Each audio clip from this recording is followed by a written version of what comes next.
Ladies and gentlemen, look at the person to your left. Now look at the person to your right. Statistically, one of you is living a life of quiet desperation, a life of compromise, a life that is a mere ghost of the potential that hums within your very cells. You feel it, don't you? That low-grade hum of dissatisfaction, that whisper in the dead of night that says, this can't be all there is. And you know what? That whisper is the most intelligent, the most biologically accurate, the most sacred part of you screaming to be let out of the cage you or the world have built for it. You have been sold a lie, a comfortable, seductive, soul-destroying lie that mediocrity is acceptable, that good enough is a destination. I am here today not as a motivational speaker, but as someone who has peered into the very engine of human potential, to tell you that lie is a carcinogen for your spirit. You deserve more, and you must never, ever settle for less. Let's talk about this not from a place of fluffy inspiration, but from the cold, hard, beautiful science of your own body. Your brain is not a static organ. It is a dynamic electric universe of 86 billion neurons, each one connected to thousands of others, forming a network more complex than the entire known cosmos. This is your internal kingdom, and this kingdom operates on a fundamental principle, neuroplasticity. It means your brain is constantly rewiring itself based on what you do, what you think, what you tolerate. When you settle for a job that drains you, you are not just having a bad day. You are actively sculpting a brain that is wired for resentment and fatigue. You are strengthening the neural pathways of compliance. When you tolerate a relationship that diminishes you, you are pruning the synaptic connections that code for self-worth and firing up the circuits for anxiety and lack. You are quite literally building a brain that is perfectly designed for a life of less. I want you to think of a lobster for a moment. A lobster is a soft, vulnerable creature. It grows by becoming uncomfortable. Its shell becomes constrictive, a prison that limits its growth. So what does it do? It retreats to a rocky crevice, a vulnerable place, and it sheds that shell. It goes through a period of immense vulnerability where it is soft, exposed, and at risk. But it does this because it knows at a biological level that the discomfort is the prerequisite for growth. It knows it deserves a larger shell, a greater capacity for life, and it will not settle for the confines of the old one. You are that lobster. Your comfort zone is that old, constricting shell. And every time you choose to stay in it, to avoid the vulnerability of growth, you are choosing to be stunted. You are telling your own neurology, stop growing. This small space is all I deserve. It is a biological betrayal. I remember working with a patient years ago. Let's call him David. David was a brilliant man, an engineer who had spent 20 years in a job he hated because it was secure. He came to me with chronic fatigue, a foggy brain, and a deep, pervasive sense of apathy. We ran the tests, and his cortisol levels were shot. His prefrontal cortex, the seat of executive function and dreams, was showing decreased activity. He was, medically speaking, in a state of decay. We didn't just put him on supplements. We had to perform neurosurgery without a scalpel. We started with his environment. The first thing I told him to do was to clean his office. Not as a chore, but as a symbolic act. He was to remove every single object that did not represent excellence, growth, or joy. He threw out the dusty fake plant, the good enough pen, the chair. That was uncomfortable. He was neuron by neuron telling his brain, I do not settle for dust. I do not settle for discomfort. Then we attacked his mental diet. He was to read one page of a biography of a great innovator every morning instead of scrolling through the news. He was to listen to music that elevated him, not just numbed him. Within 6 weeks, the fog began to lift. Within 3 months, his cortisol levels had normalized, and within a year, he had left that job, started his own consultancy, and the last I heard, he was thriving. David didn't need a pill. He needed a permission slip from his own limiting biology to demand more from his life. This is the core of the issue. We have conflated settling with being realistic.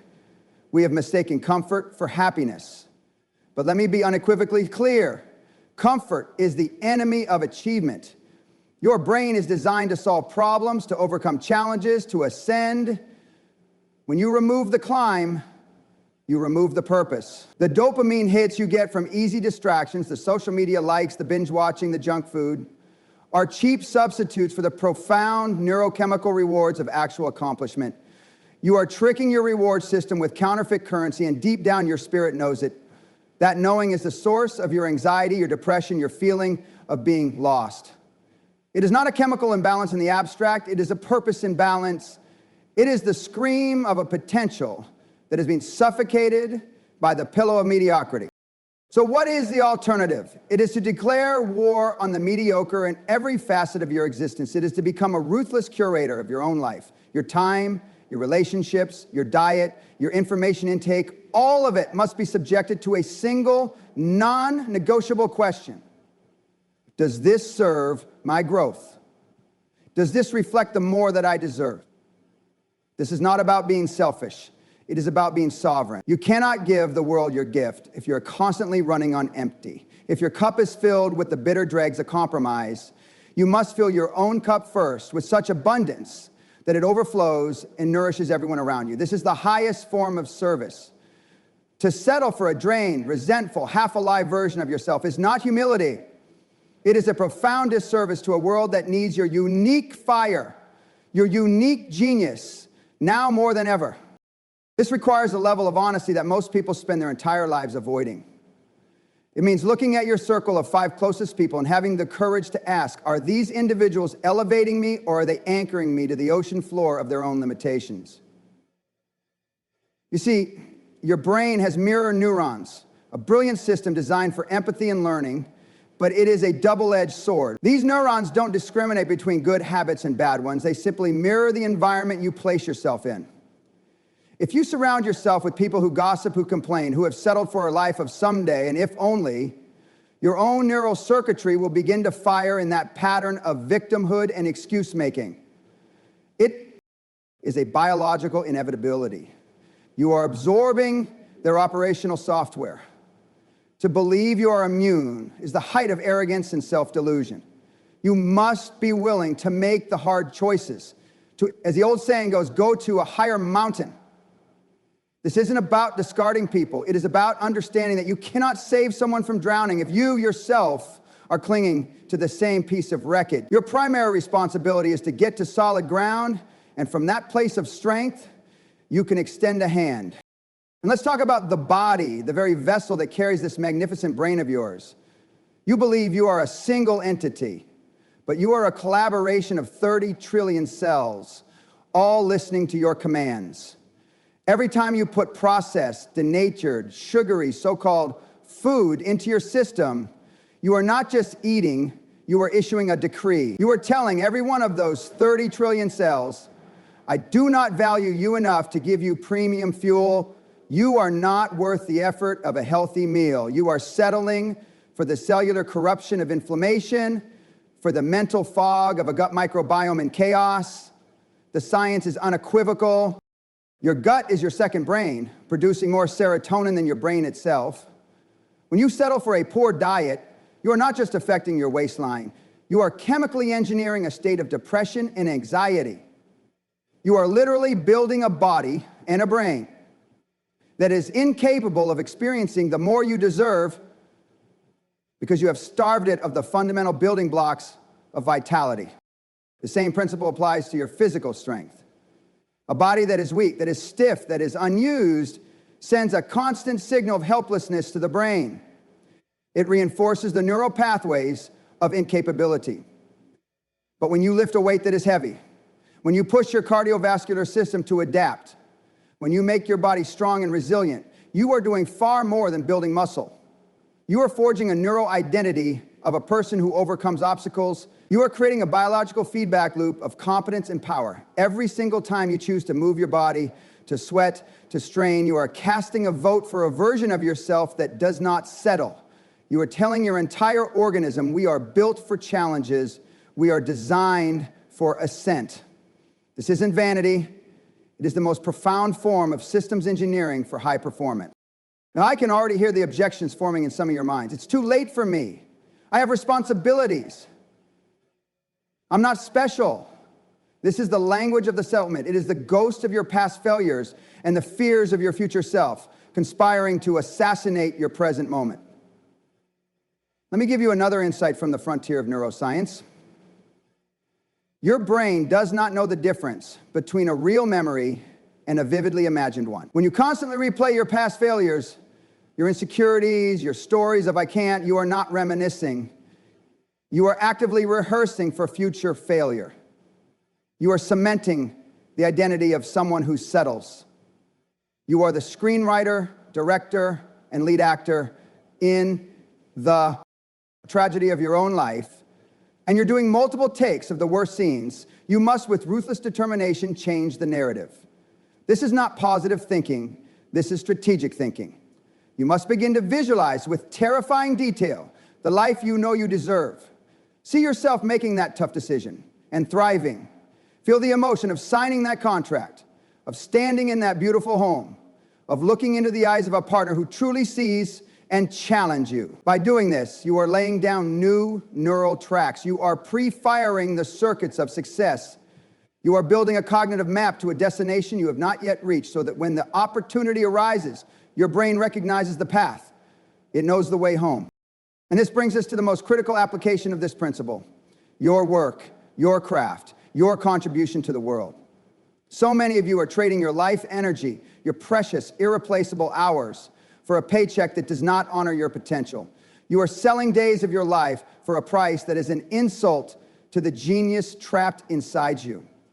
You have been conditioned to believe that work is a necessary evil, a drudgery to be endured from 9 to 5 so you can live your real life in the few exhausted hours that remain. This is a Faustian bargain of the soul. Your work is not what you do to live. It is one of the primary expressions of your life. It is the arena where you get to test your mettle, to create value, to solve interesting problems, to feel the profound satisfaction of mastery.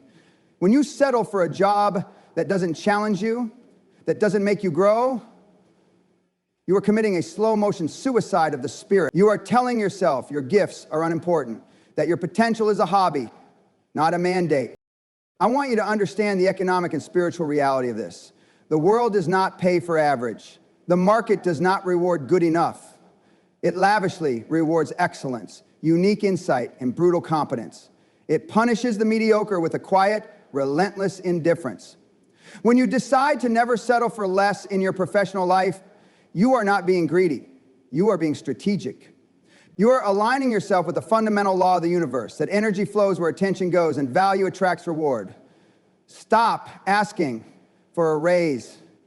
Instead, become so profoundly valuable, so indispensable in your unique contribution that the raise is a mere formality, a catch-up mechanism for a market that is desperately trying to meet your new valuation of yourself. Build a skill set that is so sharp, so deep, that you are not an employee, you are a resource. You are not a cost, you are an investment. This shift in identity from someone who needs a job to someone who provides a solution is the most powerful financial decision you will ever make. But this journey to more is not a straight line. It is a series of brutal, beautiful, and necessary confrontations. You will have to confront your own fear, not as an abstract concept, but as a physical presence in your gut when you have to have that difficult conversation, when you have to risk rejection, when you have to stare into the abyss of the unknown. In that moment, you must have a ritual. You must have a phrase, a mantra, a memory of your own strength that you can clutch like a lifeline. For me, it is a simple question. What is the cost of not doing this? When you feel the fear, you must project yourself forward 1 year, 5 years, 20 years, and look back at this precise moment from your future deathbed. Will you be proud of the cowardice? Or will you be filled with the searing eternal regret for the life you chose not to live? The pain of discipline is measured in ounces. The pain of regret is measured in tons. Let that truth be the fire at your back. So as you leave this room today with the echo of these words still ringing in your ears, I want you to make a decision. Not a New Year's resolution that fades by February. Not a vague intention. A decision. A line in the sand. A non-negotiable contract with yourself, signed in the ink of your own self-worth. Tonight, when you're alone, I want you to take a piece of paper and write down the 3 areas where you are currently settling for less. Write them down. Name the demon. Is it your health, your income, your relationship, your mindset? And next to each one, I want you to write one single, massive, courageous action you will take in the next 72 hours to shatter that pattern of settlement. Doesn't have to be the final solution.